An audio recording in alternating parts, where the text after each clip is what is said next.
Balitang XRP po tayo ulit sa video na ito mga ka-crypto. At ang sabi po sa ating unang balita dito ay Pundit, XRP price will explode once Trump makes this happen. Handa na ba ang US para sa isang total crypto transformation? Ngayon po ay lalong umiinit ang usapin tungkol sa digital asset regulation sa Amerika. Isang mahalagang balita ang yumanig sa market, kung saan si President Donald Trump ay direktang kinokontra ang mga dambuhalang banking institutions para maisulong ang tinatawag na Clarity Act. Ayon sa mga analyst, kapag nangyari ito, si XRP ang isa sa mga unang makikinabang at posibleng magkakaroon ng matinding price explosion. Bakit nga ba takot na takot ang mga bangko? At ano ang kinalaman nito sa ating hawak na XRP? Kaya pag-usapan po natin ang bawat anggulo ng policy dispute na ito. Pag-usapan muna natin ang post or tweet ni X-Finance Pool na naging mitsa ng usapang ito. Ayon po sa kanya, aktibong hinaharap ni President Trump ang mga bangko dahil sa kanilang di umano'y pagharang sa Clarity Act sa Senate. Sinasabi po sa report na ang Clarity Act ang susi para matanggal ang lahat ng regulatory uncertainty na pumipigil sa pag-unlad ng crypto. Dito po nagiging espesyal sa XRP. Sa lahat ng digital assets sa United States, si XRP ang itinuturing na pinaka-regulation ready. Ibig pong sabihin, ang kanyang legal na position ay napakatatag na kumpara sa iba. Kapag naibasa ang batas na ito, mawawala na ang mga hadlang na nagpapabagal sa presyo ni XRP. Ang pagbawas sa tinatawag na regulatory fog ang siyang magiging hudyat para sa isang dramatic price movement na matagal na nating hinihintay. Hindi lang ito basta chismis sa internet dahil maging ang Fox Business Live ay tinalakay na rin ang policy dispute na ito. Sa isa pong broadcast, ipinaliwanag na binatikos ni Trump ang banking industry sa kanyang Truth Social post. Sabi po ni Trump, dapat ay makipagkasundo ang mga bangko sa crypto industry sa halip na bagalan o i-delay ang mga batas na makakabuti sa publiko. Bakit nga ba ito ginagawa ng mga bangko? Simple lamang po ang kasagutan dyan. Ayaw nilang mawala ang kanilang monopoly.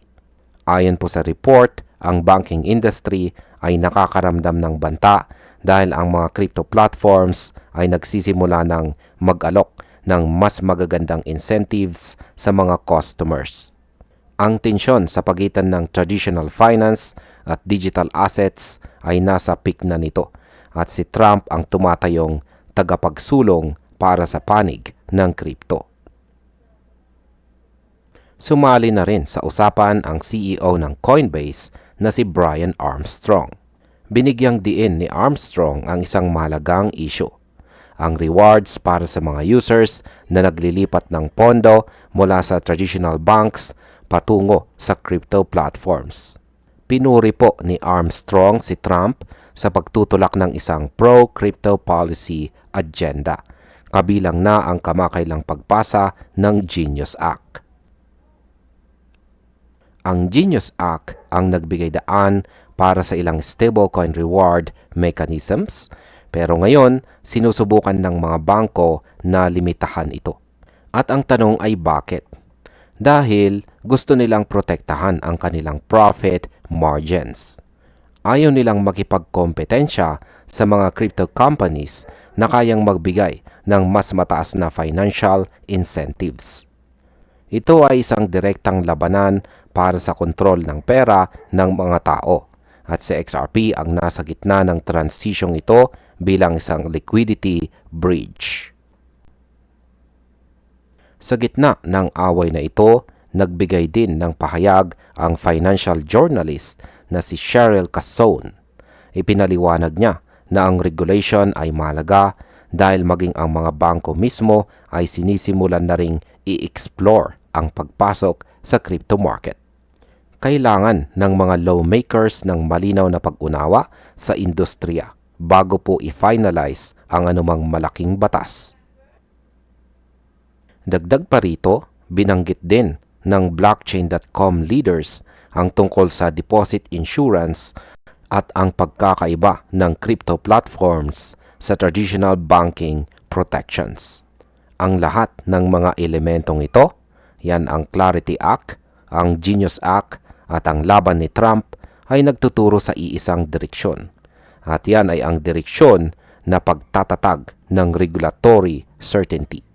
At kapag nandoon na ang katiyakan, si XRP ang may pinakamagandang pwesto para sa isang matinding market momentum dahil sa kanyang kahandaan sa bagong regulatory environment na ito. At narito na po ang aking opinyon sa mainit na balitang ito.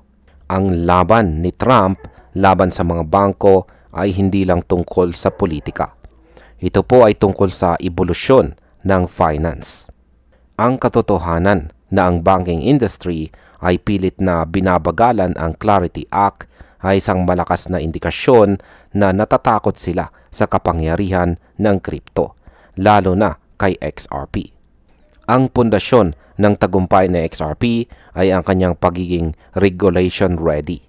Sa sandaling mabasag ni Trump ang resistance ng mga bangko at maipasa ang Clarity Act, asahan po ang pagpasok ng dambuhalang institutional capital na matagal nang nakaabang sa sidelines. Hindi na ito usapin kung mangyayari ba, kundi kung kailan. Sa mundong ito, ang mga asset na may pinakamalinaw na legal na status ang siyang unang lilipad. At sa ngayon, si XRP ang may hawak ng ticket na ito. Ang sabi naman sa ating sunod na balita dito ay Pondent, XRP will either go to $25 or zero. And here's why.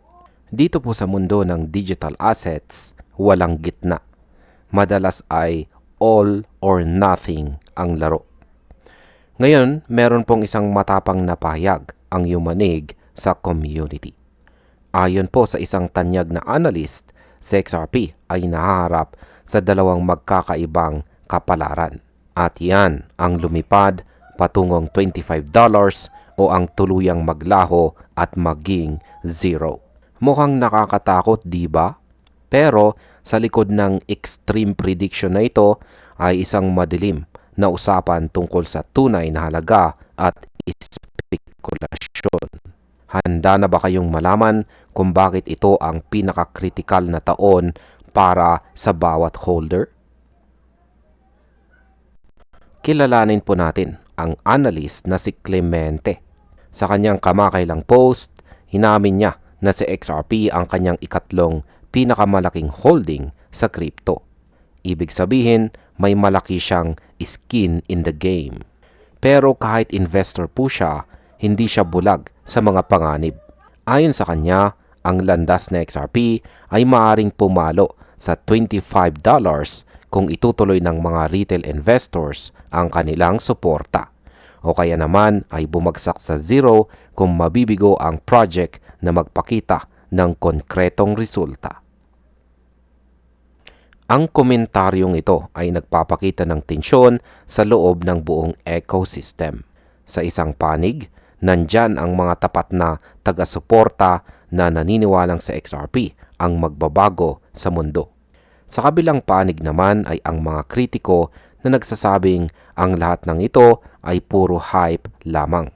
Ang pundasyon ng bawat argumento ay nakadepende sa kung ano ang mas matimbang, ang lakas ng community o ang katibayan ng adoption. Paano nga ba aabot sa XRP sa presyong $25? Ang pangunahing sandigan ng argumentong ito ay ang retail demand.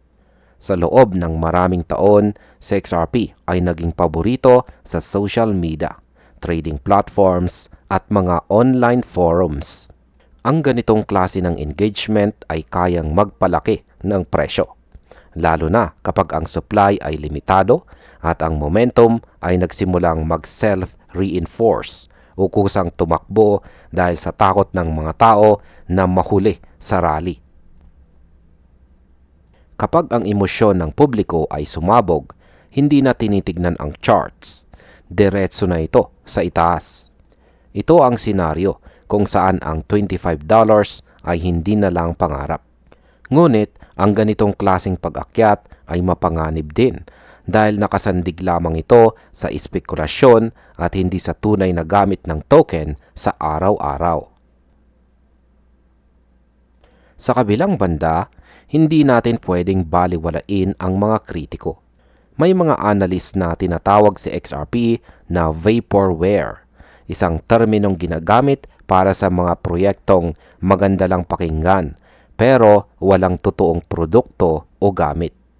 Sinasabi ng mga detractors na sa kabila ng galing ng teknolohiya nito, ang adoption ng XRP sa mainstream financial systems ay naharap sa matinding delay at pagsusuri.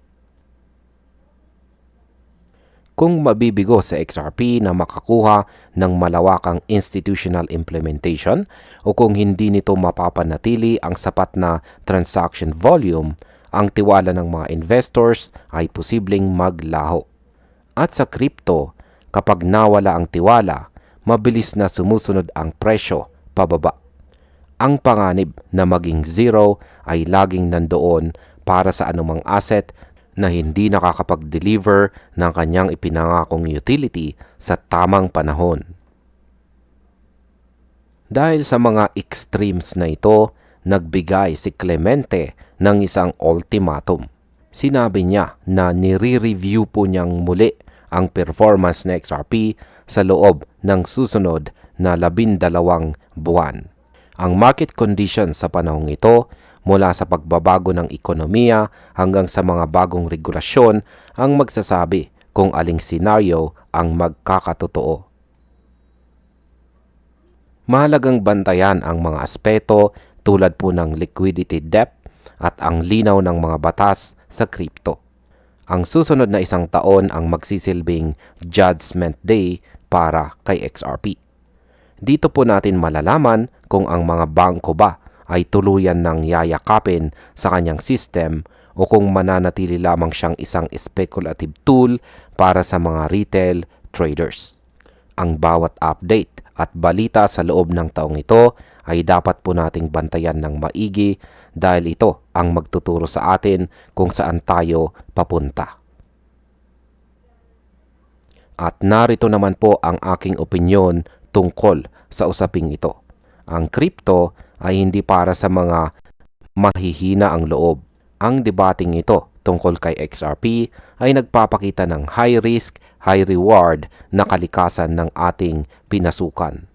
Maaaring totoo na ang $25 ay malapit na. Pero dapat ay handa ka rin sa posibilidad na ang lahat ng ito ay mauwi sa wala. Ang pagiging matalinong investor ay hindi lang tungkol sa pag-asa sa pinakamagandang resulta. Ito ay tungkol din sa paghahanda sa pinakamalaking mangyayari. Si XRP ay nasa isang sangangdaan. Ang kanyang technology ay subok na, pero ang mundo ng finance ay mabagal magbago. Kaya ang katotohanan ay laging nasa pagitan ng hype at saka utility. Huwag hayaang ang iyong emosyon ang magdesisyon para sa iyong portfolio. Manatiling mapagmatsyag sa susunod na 12 buwan dahil dito po natin masusubok kung ang pundasyon ng XRP ay gawa sa bakal o sa hangin lamang. Ang sabi naman sa balitang ito ay developer to XRP holders. Do you guys see what is happening right now? May mga pagkakataon sa kasaysayan ng financial markets kung saan ang mga hindi inaasahang pangyayari ay tila sumusunod sa isang nakasulat na script. Ngayon po kasi ay habang ang mundo ay abala sa kani-kanilang buhay, isang matinding tensyon ang bumabalot sa traditional na market. Meron pong isang developer na kilala bilang si Bird ang nagbigay ng isang babala o paalaala sa mga holders ni XRP. Ang tanong niya, nakikita niyo ba ang nangyayari ngayon? Sa gitna ng pagbagsak ng stock market ng Japan at ang biglaang pag-akyat ng presyo ng langis, tila muling nabubuhay ang mga lumang kwento at riddles na matagal nang iniingatan ng community. Handa na ba tayo sa isang malaking pagbabago sa global economy? Hatiin natin ang mga kaganapan. Ang stock market ng Japan na isa sa pinaka-maimpluwensya sa buong mundo ay biglang bumagsak ng 7% o 7% sa pagbubukas pa lang ng trading. Isang seryosong sell-off ito na nagpapakita ng kawalan ng tiwala ng mga investors. Pero hindi lang yan ang balita. Kasabay po nito, biglang sumipa paitaas ang presyo ng langis sa buong mundo. Ayon po kay Developer Bird, ang kombinasyon ng dalawang pangyayaring ito ay hindi po aksidente. Nakabatay ang kanyang obserbasyon sa mga senaryo na matagal nang pinag-uusapan sa loob ng community ni XRP. Ngayon ay bakit nga ba ito mahalaga? Mahalaga po ito mga ka-crypto dahil ang Japan at ang presyo ng langis ay dalawang malaking haligi ng global economy. Kapag niyanig ang mga ito, ang epekto ay parang alon na dadaan sa lahat ng mga assets, kabilang na ang mga cryptocurrencies. Tinatanong ni Bird ang mga holders kung napapansin ba nila ang pattern. Ang mga sinyales na tila sumasalamin sa mga kondisyong kailangan bago ang inaasahang pag-akyat ng XRP ledger. Para sa mga matatagal na sa community, pamilyar kayo sa terminong Riddlers. Sila po ang mga misteryosong figures na nag-post ng mga cryptic messages taon na ang nakakalipas tungkol sa magiging papel ng XRP sa hinaharap ng financial system. Sinasabi ng mga supporters ng mga mensaheng ito ay naglalaman ng mga simbolo tungkol sa mga darating na krisis sa mundo. Ang naging pahayag ni Bird ay nagbigay diin sa realidad na ito. Ang sabay na pag-akyat ng langis at pagbagsak ng mga equities sa Japan ay tila eksaktong kopya ng mga kondisyong binanggit sa mga lumaang riddles. Tinanong pa nga ni Bird kung ang mga pangyayaring ito ay tila ba isang kwento na matagal nang naisulat at ngayon ay atin nang nasasaksihan. Bagamat ito ay mananatiling speculative o haka-haka sa paningin ng marami, hindi maikakaila na ang mga ganitong pagkakataon ay nagbibigay ng matinding kumpiyansa sa mga naniniwala sa long-term vision ni XRP. Ngayon ay bakit nga ba bumabagsak ang Japan at tumataas ang langis? Ang Nikkei 225 ay sensitibo sa interest rates at saka geopolitical developments. Kapag ang mga investors ay nagpapanik dahil sa mga balita sa magdamag, mabilis ang nagiging reaksyon ng presyo. Sa kabilang dako, ang presyo ng langis ay madalas na tumataas kapag may mga supply concerns o tensyon sa pagitan ng mga bansa. Ang mga galaw na ito ay nakakaapekto sa inflation forecast sa buong mundo. Ang mahalagang punto rito ay ang pagiging handa. Bagamat ang mga analyst ay nag-iingat sa pagbibigay ng direktang konklusyon kung paano makakaapekto ang mga ito sa presyo ng XRP, hindi natin pwedeng baliwalain ang timing.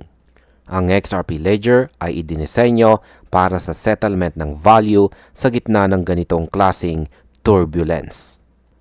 Habang ang traditional system ay nahihirapan, ang blockchain-based infrastructure ay nag-aalok ng mas mabilis at mas efficient na paraan ng transaction. Sa kabila ng ingay sa market, ang pag-unlad sa loob ng ecosystem ng XRP ay hindi po humihinto. Ang Ripple ay patuloy na nagpapalawak ng kanyang focus sa blockchain-based payment infrastructure para mapabuti ang cross-border settlement efficiency. Ang teknolohiyang ito ang magsisilbing matibay na pundasyon kapag ang traditional rails ng finance ay nagsimula ng bumigay. Ang mga komento ni Bird ay nagsisilbing mitsa para muling pag-usapan ang papel ng XRP bilang isang bridge asset. Kung ang mundo nga ay papunta sa isang panibagong financial architecture, ang mga kaganapan sa Japan at sa presyo ng langis ay maaaring ituring na mga huling yugto ng lumang sistema. Ang turbulence na ating nakikita ngayon ay maaaring bahagi lamang ng normal na volatility. O maaari rin itong ang simula ng isang pagbabagong matagal nang hinulaan. At narito naman po ang aking opinyon tungkol dito. Ang aking pananaw sa usaping ito ay nakabatay sa pagiging mapagmatsyag. Sa mundo ng finance, walang aksidente. Mayroon lamang mga kaganapan na hindi pa natin lubos na nauunawaan ang koneksyon. Ang babala ni Developer Bird ay hindi para maghasik ng takot, kundi para gisingin ang ating kamalayan. Ang pagbagsak ng Japan at pagtaas ng langis ay mga sinyales ng pagbabago sa global power dynamics. Kung ang mga riddles nga ay totoo, ibig sabihin ay malapit na tayo sa puntong sa XRP ay gaganap na sa kanyang tunay na tungkulin. Pero tandaan po natin, habang naghihintay po tayo sa mga malalaking kaganapang ito, mahalaga pa rin na manatiling rasyonal at huwag pong magpadala sa puro emosyon lamang. Ang financial revolution ay hindi po nangyayari sa isang iglap, kundi sa dahan-dahang pagguho ng luma at pag-usbong ng bago. Nakikita nyo na ba? Dahil kung oo, alam nyo na kung ano ang dapat ninyong gawin. Sabi naman ng isang crypto researcher dito, banks can't begin to use XRP until it hits this price level. Sa loob ng maraming taon, ang usapan tungkol kay XRP ay laging nakatuon sa kanyang potensyal na baguhin ang sistema ng global payment. Pinupuri ng marami ang kanyang bilis at napakababang fees na kayang mag-settle ng transactions sa loob lamang ng ilang segundo. Pero heto po ang malaking katanungan. Kung ganito na siya kagaling, bakit hindi pa siya ginagamit ng mga dambuhalang bangko para sa kanilang trillion-dollar transfers?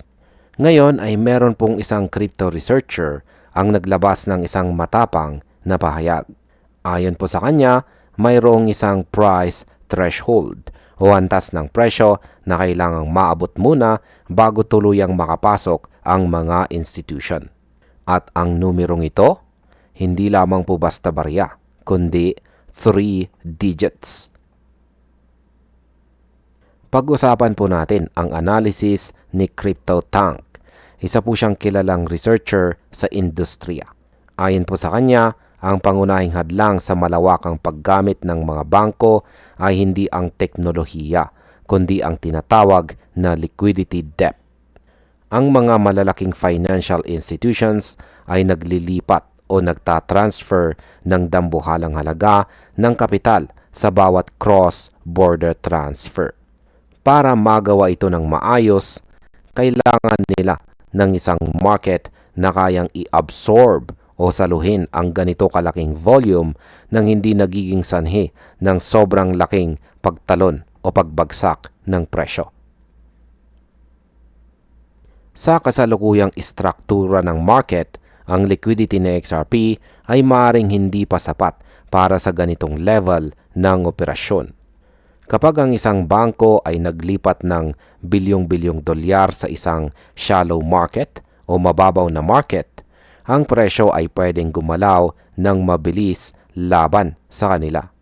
Ipinapaliwanag ni CryptoTank na hindi magsisimulang gamitin ng mga bangko sa XRP para sa malalaking transaction flows hanggat hindi ito umaabot sa 3-digit price levels. Sa madaling salita, ang mataas na presyo ay hindi lang pangarap ng mga holders. Ito ay isang technical na pangangailangan para sa mga bangko. Ngayon ay paano nga ba nakakaapekto ang presyo sa liquidity? Ang logic po rito ay simple lamang. Habang tumataas ang valuation o halaga ni XRP, natural na lumalawak ang available liquidity sa market. Kung ang presyo ay nasa 3 digits na, ang kabuang halaga ng mga tokens na umiikot sa trading markets ay mas mataas na rin. Ito ang bubuo ng deep pools na pwedeng gamitin ng mga institution kapag nagra-route po sila ng kanilang mga payments. Ang liquidity depth ang nagbibigay daan para ang mga malalaking orders ay ma-execute ng maayos at may price stability. Kapag mababaw ang market, kahit ang maliliit na transfers mula sa mga institution ay pwedeng mag-trigger ng sharp price swings. Ito ang iniiwasan ng mga bangko dahil kailangan nila ng katiyakan sa halaga ng perang kanilang ipinapadala. Kaya ang mataas na presyo ng XRP ay nagsisilbing pundasyon para sa mas matatag na market structure na kayang sumuporta sa global financial flows. Ang konsepto ng pagiging bridge currency ng XRP ay mas lalong nagiging importante dito. Kung ang isang bangko ay magkukonvert ng malaking halaga patungo sa isang settlement asset at pagkatapos ay mabilis itong i-convert sa ibang currency, ang pinagbabatayang market ay dapat may sapat na liquidity para suportahan ang dalawang panig ng transaksyong ito. $1 trilyon ang dumadaloy sa mga institutional payment networks bawat taon. Habang patuloy na nagdidebate ang mga analyst tungkol sa price thresholds, si Ripple naman ay abala sa pagbuo ng infrastructure para mapabuti ang cross-border financial flows. Ang kanilang mga enterprise blockchain solutions ay dinisenyo para tulungan ang mga payment providers na mag-settle ng mas efficient. Pero kahit gaano kaganda ang system, kailangan pa rin nito ng isang asset na may sapat na halaga para hindi po mabutas ang bulsa ng mga bangko sa bawat transaction na kanilang gagawin. Ang argumentong inilatag ni CryptoTank ay nagbibigay ng linaw sa isang mahalagang aspeto ng kwento ni XRP. Kung paano ang market valuation ay direktang nakakaapekto sa institutional usability. Hindi lang ito tungkol sa hype o sa kung gaano kasikat ang asset. Ang mataas na presyo ay nagpapataas ng liquidity depth na siya namang gumagawa kay XRP na mas angkop para sa malalaking financial transactions. Bagamat walang nakakatiyak kung kailan o kung aabot nga ba sa XRP sa 3 digits, ang usaping ito ay nagpapatunay na ang institutional adoption ay nangangailangan ng higit pa sa advanced technology. Kailangan nito ng isang matibay at resilient na market. Ang paglalakbay patungo sa malawakang paggamit ay nakadepende sa pagbalanse ng presyo, liquidity at ang patuloy na pag-unlad o development ng technology ng Ripple. At narito na po ang aking opinyon naman tungkol dito. Ang aking pananaw sa analysis na ito ay medyo kakaiba. Madalas nating marinig na tataas ang presyo kapag ginamit na ng mga bangko. Pero ayon po sa research na ito, ang katotohanan ay maaring baliktad. Kailangang tumaas muna ang presyo para magamit ito ng mga bangko. Isa itong chicken and egg na sitwasyon, pero may sense po ang logic ni CryptoTank. Kung gusto nating maging tulay si XRP para sa global finance, hindi siya pwedeng maging barya lamang. Kailangan niyang maging isang dambuhalang imbakan o storage ng halaga para kayanin ang bigat ng $1 trilyon na dadaan sa kanya. Kaya sa mga naghihintay ng $100 price level, isipin po ninyo na hindi lang ito para sa inyong profit, kundi para sa mismong survival at tagumpay ng XRP bilang isang global utility. Ang pag-akyat sa 3 digits ay hindi lang isang milestone. Ito ay ang pintuan patungo sa tunay na realidad ng institutional finance.